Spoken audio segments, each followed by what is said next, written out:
Welcome back to the program. I'm joined this evening by comedian Mark McConville. Mark, we've been talking about your work on cruise ships recently.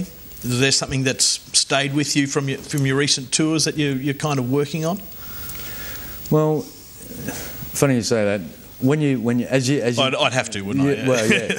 When because you're signed on as crew, okay, so as a guest entertainer. Yep. But they give you a passenger or an officer's cabin basically. So it's a bit nicer than a normal cruise cabin, but not as flash as a passenger's cabin. You're sharing with with other, no, you get your own cabin. Yep.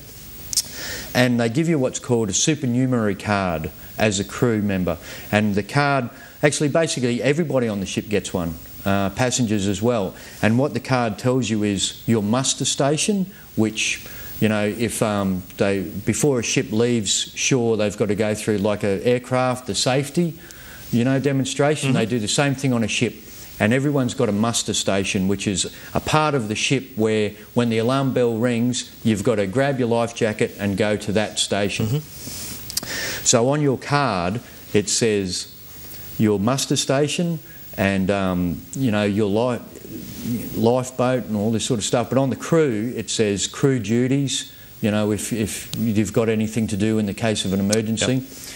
And down the bottom of the card, it says lifeboat or life raft assigned, because they've all got numbers. And the last cruise ship I got on, I got given my supernumerary card when I got on the ship, and I looked at it through habit, and I looked down the bottom, and beside lifeboat or life raft, it had NA. Not applicable? None available is what I kind of thought. I've looked at it and I've gone, NA? You know, are you serious? None available? What is going on there? So, and then I went to the safety thing that afternoon, and I've said to the cruise director, who I'm answerable, I showed him my card, and I've gone, what's that all about? And he said, oh, mine says that as well, NA, we're all NA. And I've gone, I don't get it, you know, like with all the safety thing that we're experiencing these days, you know, everyone's accountable for. I said, how can you tell me that there's none available?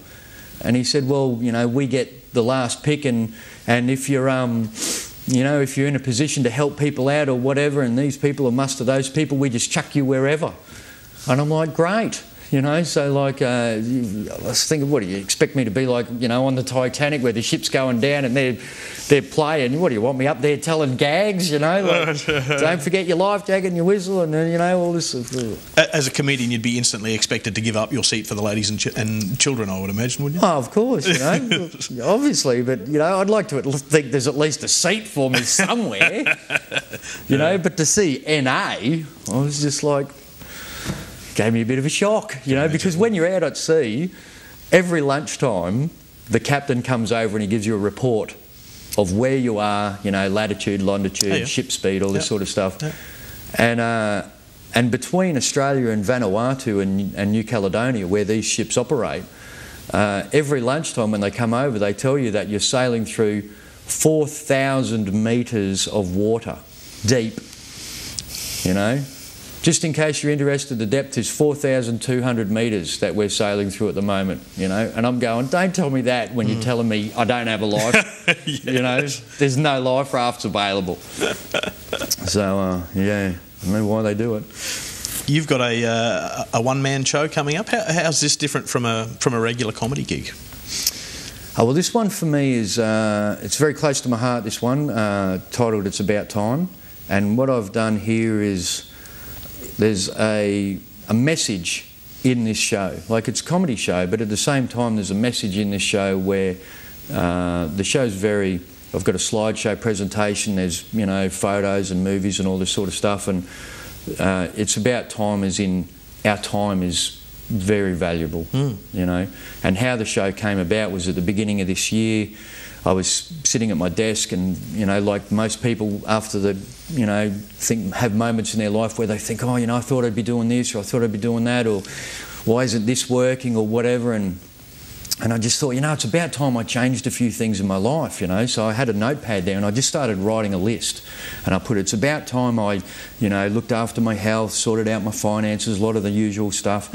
And then, on the list I had, after 12 years of doing comedy, I thought it's about time I had my own show or did my own show.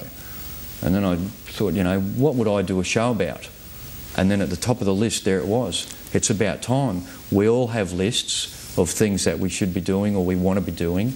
And that saying, time is money, that old saying, time is money, and we're very much driven along that line in today's society. And I read, because I've been reading recently guys like Napoleon Hill and Ralph Waldo Emerson and those sort of guys, and there's a saying that says, time is more valuable than money because unlike money you can't save it all up and spend it at once.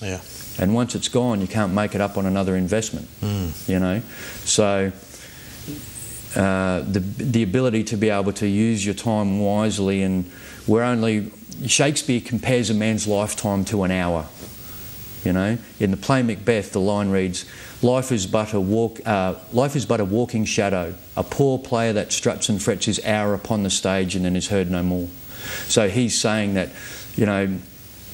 in comparison to the planet being millions of years old, and if we don't wreck it, it'll be here for a few million years to come. Our 80-odd years is like an hour.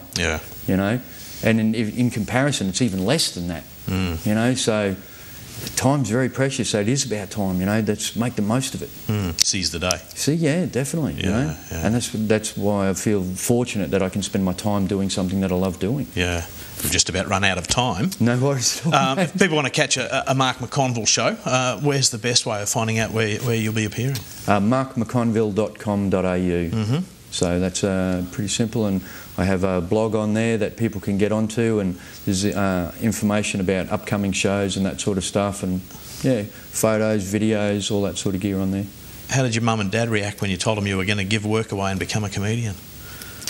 They were rapt. They were absolutely rapt.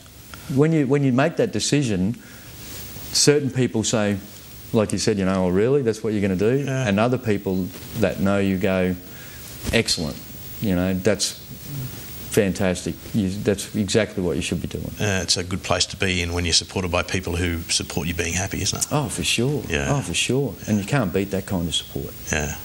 Mark, thank you very much for time. Sean, it's been a pleasure. Thank you very much for having me, mate. I really appreciate it. No worries at all.